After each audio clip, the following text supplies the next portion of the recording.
isyarat saja. Jadi rukunya sujudnya lagi. Oke. Sekarang baringnya. Salah kiblat. Jadi baring yang paling utama. Kalau memang tidak dalam keadaan posisi tidak sakit di bagian samping ya. Jadi sembahyang baring yang paling utama, muka menghadap kiblat. Muka menghadap kiblat, nanti di bagian rusuk kanan. Sebagaimana orang masuk kubur di lahan. Coba deh, menghadap sana. Kepala di sana. Muka. Baring dulu. Menghadap kembali. Ya.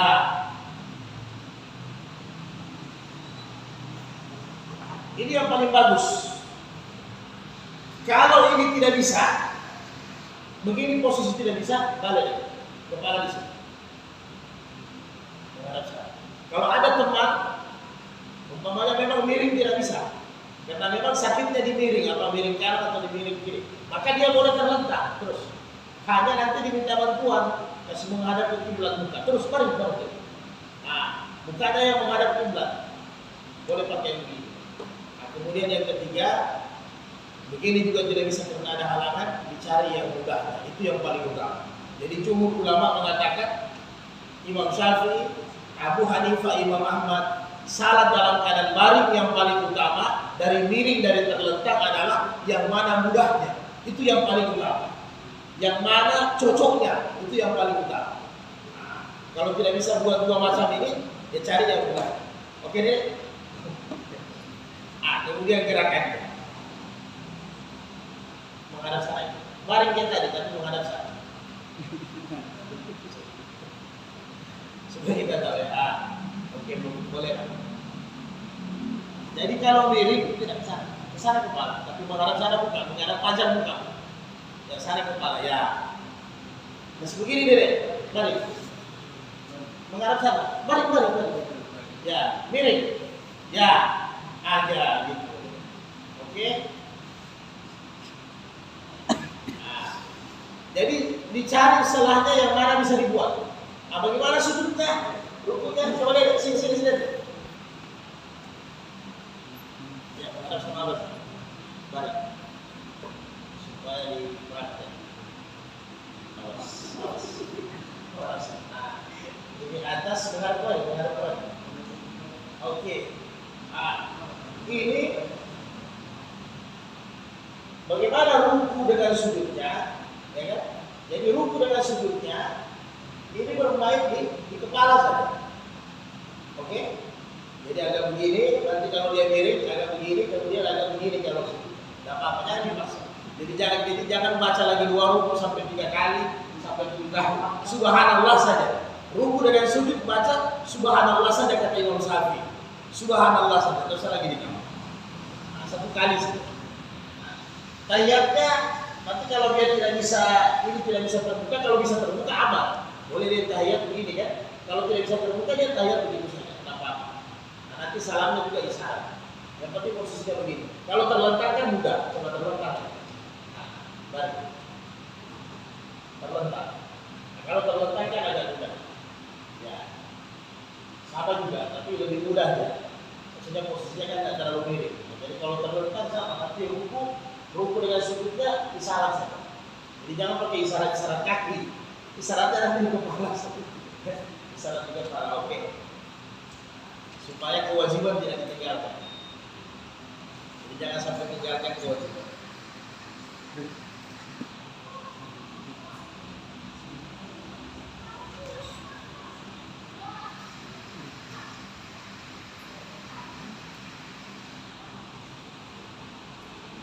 Kemudian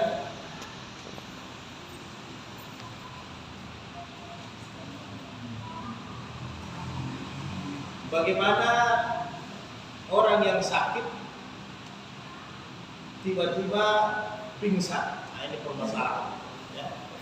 Tiba-tiba pingsan. Bagaimana kewajiban? Ya artinya pingsan. Kalau pingsan tidak sadar, tidak pakai stay dia. Ya, jadi ketika pingsan, nah ini ada perbedaan ulama ya. Tiba-tiba yang sakit pingsan. Ketika tiba-tiba yang sakit itu pingsan, ini ada satu riwayat yang diriwayatkan dari Imam Muslim. Iza rakada ahadukum anis salat au ghafala anha falyusalliha idza zakaraha fa inna Allaha yaqul aqimis salata lizikri, rawahu Muslim. Jadi kata Rasulullah, apabila di antara kalian ada yang tertidur atau dia ghafal, lupa, maka dia salat ketika bangun, dia salat ketika ingat. Karena Allah perintahkan dirikan salat untuk mengingat. Berarti ketika dia sadar baru dia sembahyang. Itu kewajibannya. Ini yang dipegang oleh mazhab Imam Ahmad. Jadi mazhab Imam Ahmad, orang yang pingsan disamakan dengan orang yang tidur, dengan orang yang lupa. Ini Imam Ahmad. Dengan hadis ini dia berpegang bahwa orang yang tiba-tiba pingsan, ketika nanti dia sadar, dia sembahyang. Dia kada sembahyangnya. Jadi kalau dia pingsan tiga salat dia kan. Ini Imam Ahmad. Kalau dia pingsan 2 hari dia kada. Jadi pegangannya Imam Ahmad bin Hanbal. Jadi dia mengkada salat. Nah, kemudian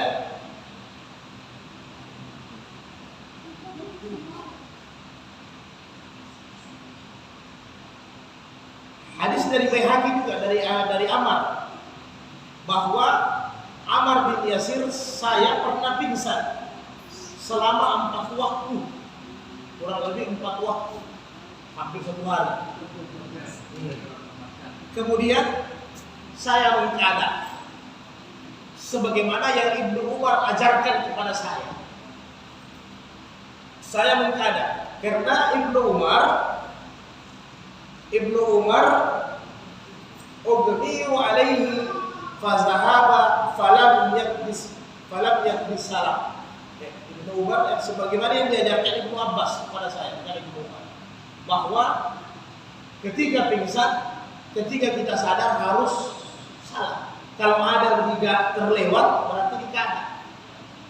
Ya, berarti harus dikada. Kemudian Imam Abu Hanifah mengatakan bahwa pingsan lebih daripada 5 waktu tidak ada kada. Jadi kalau ada yang pingsan 3 hari, ada yang pingsan 2 hari, menurut mazhab Abu Hanifah dia tidak perlu kada, karena orang yang pingsan itu sama dengan orang yang gila, yang tidak punya akal. Ini juga yang dipegang oleh Imam Malik dan Imam Syafi'i. Hanya bedanya ketika Imam Malik, Ibnu Umar dalam keadaan pingsan, walau tidak alaihi, saya pernah pingsan dan saya tidak mengganti, tidak mengkada, itu salah. Tetapi menurut Imam Abu Hanifah, kecuali lewat 5 waktu. Kalau masih 3 waktu, 4 waktu, Imam Abu Hanifah bilang harus dikada. Tapi kalau sudah lewat 5 waktu, tidak dikada. Tetapi Imam Malik dengan Imam Syafi'i, mau 3 waktu, mau 5 waktu, tidak ada kada. 10 hari pingsan, 10 hari tidak kada. Karena Imam Syafi'i beranggapan orang yang pingsan sama dengan orang yang hilang akal. Jadi kalau orang hilang akal, orang gila kan sama. Berarti tidak ada kewajiban kata Imam Syafi'i. Jadi kemudian kita kawinkan di barang. Ya. Jadi dijumhurkan oleh para murid-murid dari Imam Mazhab. Jadi sepakat kalau pingsannya zuhur jam 12, tiba-tiba dia sadar jam 2, berarti masih ada kewajiban zuhur, harus dia salat. Harus salat. Nah, kemudian kalau dia pingsan 1 hari 1 malam 5 waktu, 1 hari 1 malam 5 waktu, berarti pingsannya itu Jumhur ulama 80% sama dengan orang hilang akal. Lebih banyak lari ke Imam Syafi'i dengan Imam Malik. Walaupun Imam Ahmad mengatakan bahwa orang yang pingsan itu sama dengan orang yang tidur, sama dengan orang yang lupa. Jadi tinggal kita tauhidkan saja. Ya. Kemudian jamak untuk orang yang sakit. Apakah jamak untuk orang yang sakit boleh? Untuk orang yang sakit yang sudah memang salat isyaratnya sudah 2/3 sakitnya parah, hampir hilang ingatan, bisa kita jamak salatnya ketika dia sadar. Kemudian jumhur ulama Imam Syafi'i mengatakan kalau orang itu penyakitnya pingsan, maka dia harus jamak salat. Jadi keluarga ada yang mendampingi harus damping. Jadi kalau zuhur langsung ambil asar, tapi dijamak, bukan dikasar, dijamak boleh. Jadi boleh dia jamak. Nah, kemudian kasus pingsan ini sama juga kasus orang mau operasi. Ya, kita mau masuk meja operasi jam 11. Tiba-tiba obat biusnya sadar nanti jam 12 malam. Jam 11 pagi kan, jam 12 malam baru sadar, berarti kurang lebih 4 waktu salat ketinggalan. Jadi bagaimana modelnya? Jadi tinggal kita pegang apa pingsan ini sama dengan tidur atau pingsan ini sama dengan hilang akal. Maka jumhur ulama sama dengan hilang akal. Karena kalau sudah sampai 3 hari pingsan, 5 hari pingsan, Anda mau kada, itu terlalu berat, terlalu repot. Bisa kita paham ya? Tapi jangan sengaja pingsan. Jangan sengaja pingsan. Nah, tapi boleh diambil. Imam Abu Hanifah punya pendapat di bawah 5 waktu harus dikata. Jadi Anda dioperasi jam 12, tiba-tiba selesai operasi jam 6 sore, berarti masih boleh kada salat zuhurnya, boleh kada salat asarnya, maghrib isanya boleh dijamak. Apalagi orang yang harus operasi, maghrib isanya boleh dijamak, diambil itu. Ya, kecuali kita memang biasa 3 hari 3 malam, 5 hari 5 malam, lain cerita. Tapi kalau masih pingsan 3 hari, pingsan 2 hari, berarti kita bisa ambil pendapatnya Abu Hanifah bahwa masih boleh kita kada.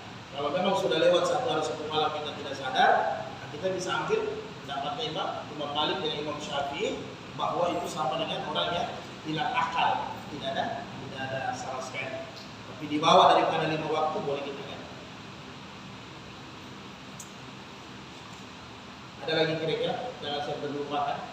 Silakan. Ya,